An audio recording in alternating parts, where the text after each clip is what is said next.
सतगुरु की प्यारी साध संगत जी, बाबा सावन सिंह जी महाराज के सत्संग प्रवचन की श्रृंखला में आज हुजूर स्वामी जी महाराज की वाणी, गुरु का दरस तू देख री, तिल आसन डार, शब्द गुरु नित सुनोरी, मिल वासन जार।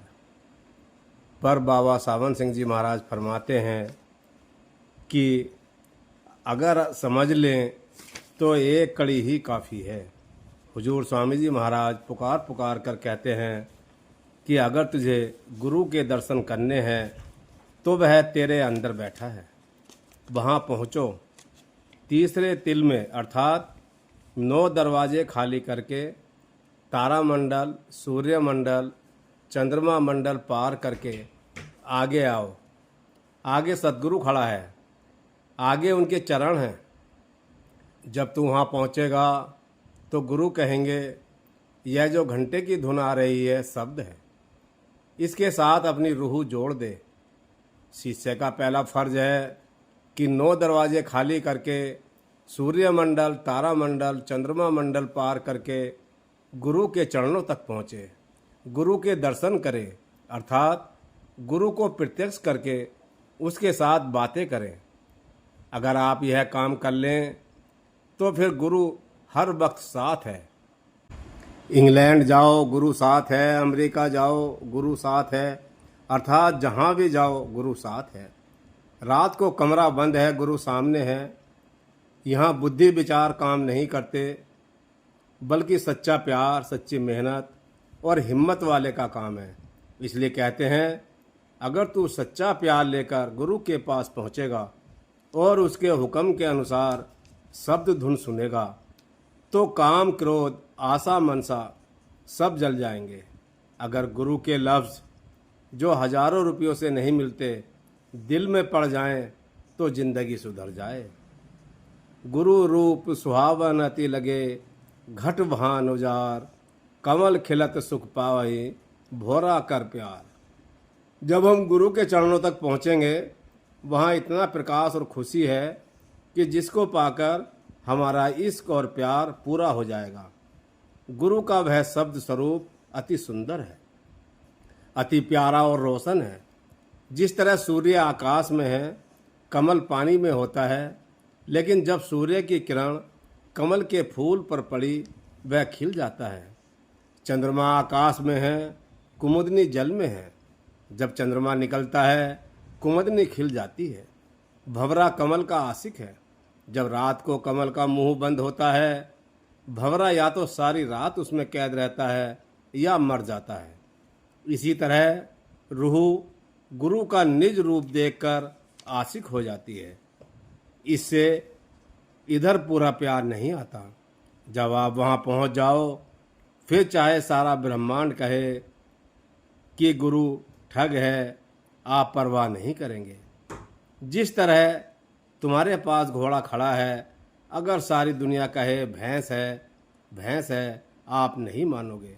इतिहास पढ़कर देखो, जिन्होंने अंदर लज्जत ली, कमाई की, उनकी खाल उतार दी गई, फांसी पर लटका दिया गया, लेकिन उन्होंने परवाह नहीं की। गुरु ज्ञान न पाया है सखी, जिन घट अंधियार, पूरा सतगुरु ना मिला, भरमत भोजार। जिनको गुरु नहीं मिला, नाम नहीं मिला, कमाई करके तीसरे तिल में नहीं पहुँचे, सूर्य चंद्रमा तारे नहीं पार किए, उनको क्या मालूम कि गुरु क्या चीज़ है।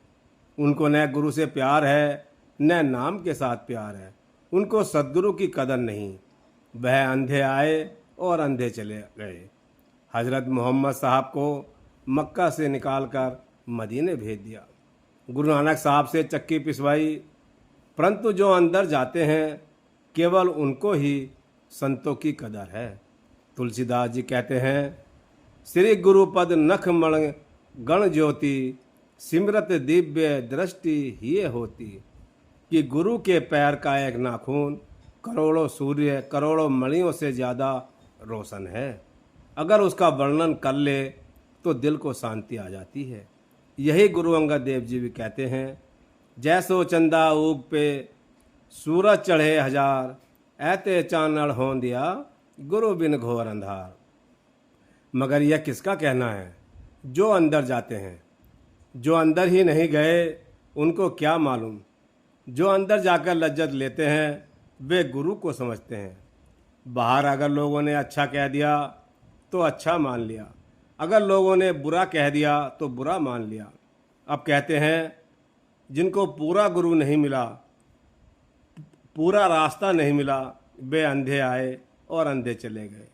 जिनको पूरा गुरु मिला है लेकिन कमाई नहीं करते तो कुछ फ़ायदा नहीं। एक सत्संगी महाराज जी अगर अंदर जाए तो कोई शक नहीं रहता। महाराज जी बात तो ठीक है लेकिन मुश्किल घाटी है। दीवाने हाफिज में आता है अगर अंदर जरा भी लज्जत आ जाए तो वह नाच उठते हैं। मैं तो सतगुर पाइया जाऊं बलिहार, ज्यों चकोर चंदा गहे रहूं रूप निहार। अब हुजूर स्वामी जी महाराज कहते हैं कि हमें सतगुरु मिल गए और हम उनके ऊपर कुर्बान हैं। हमारा सतगुरु से ऐसा प्यार है जिस तरह जब पूर्णमासी को चंद्रमा पूरब से निकलता है तब चकोर ध्यान लगा देता है। ज्यों ज्यों चंद्रमा पश्चिम की ओर जाता है वह साथ साथ अपनी चोंच पश्चिम की ओर किए जाता है। वह इतना विश्वास नहीं करता कि मुंह घुमाकर दूसरी ओर कर ले। गर्दन दुखने लगती है लेकिन प्यार नहीं छोड़ता। क्या हमारा ऐसा प्यार है?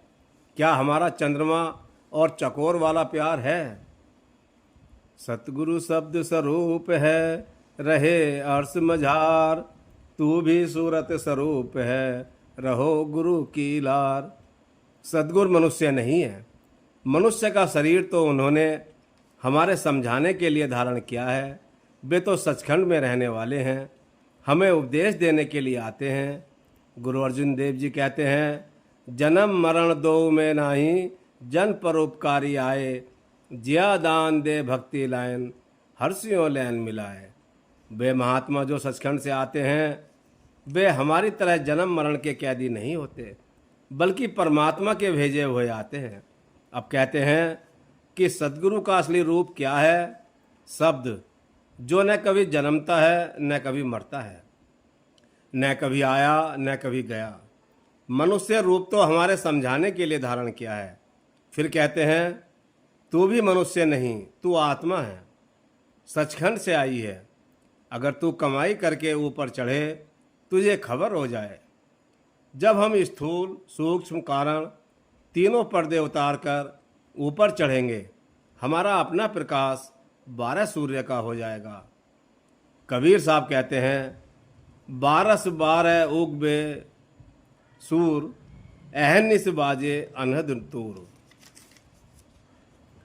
अब यह कबीर साहब की वाणी आप कहते हैं कि तेरी रूह का प्रकाश 12 सूर्य का है।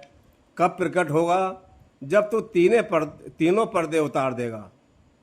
फिर दिन और रात अनहद शब्द बजना शुरू हो जाएगा। सूरत शब्द का अंश है, वह समुद्र है, तू उसकी बूंद है। तू ऊपर चल तो तू कम तो नहीं है। नैनन में गुरु रूप है, तू नैन उधार, सरवन में गुरु शब्द है, सुन गगन पुकार। कहते हैं तेरे अंदर गुरु का शब्द है, तू अंदर की आंखें खोल तो सही। गुरु अर्जुन देव जी कहते हैं नानक से अंखड़ियाँ बियन, जिन्नी दिसंदो मापरी। अर्थात वह आंखें और हैं जिनसे परमात्मा को देखते हैं। हम 5 शब्द कहते हैं, अहले इस्लाम 5 कलमे कहते हैं। अब कहते हैं तू अंदर जा, तेरे अंदर 5 शब्द गूंज रहे हैं। तू आसमान पर चढ़कर देख तो सही। राधा स्वामी कह रहे यह मार्ग सार, जो जो माने भाग से सो उतरे पार।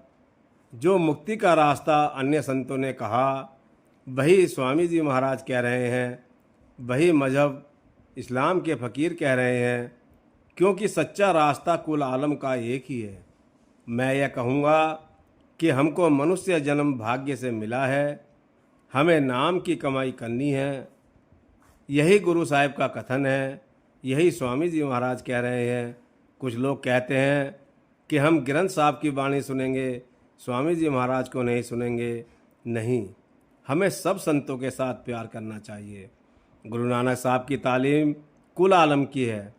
क्या वह कावा नहीं गए, जगन्नाथ नहीं गए, लंका नहीं गए? यही हाल और संतों का है। इसलिए हमें हर कौम से प्यार करना चाहिए। सत्संग किस तरह सुनना चाहिए और किस तरह इससे लाभ प्राप्त करना चाहिए, इसके बारे में कहानी सुनो। कोई महाजन था जो रोज़ सत्संग में जाया करता था। एक दिन उसके बेटे ने कहा कि लाला जी आज मैं जाऊंगा। जब वह गया, उसने प्रेम प्यार से सत्संग सुना और वहाँ से यह हासिल किया कि किसी का दिल नहीं दुखाना चाहिए। जब सत्संग से आकर दुकान पर बैठा, एक गाय दुकान पर आकर आटा खाने लगी। मन में कहता है कितना खा जाएगी, 2 सेर या 4 सेर खा जाएगी। बाप ने देखा, कहता है ओ अंधे, तुम्हें दिखाई नहीं देता गाय आटा खा रही है? बेटे ने कहा फिर क्या हुआ, 2-4 सेर खा ले जाएगी। हम कोई गरीब हैं, बहुत दौलत है। बाप हैरान होकर कहता है बात क्या है? बेटे ने कहा आज सत्संग में आया था कि किसी का दिल नहीं दुखाना चाहिए। बाप कहता है आगे से न जाना, मुझे 30 साल जाते को हो गए, मैं वहाँ ही धोती झाड़ के चला आता हूँ। सो हम में भी इस तरह के सत्संगी हैं। आज का सत्संग यही समाप्त है। अगर आपको थोड़ा भी पसंद आया हो तो लाइक, शेयर और सब्सक्राइब अवश्य करें। दिव्य कृपाल सदा दयाल।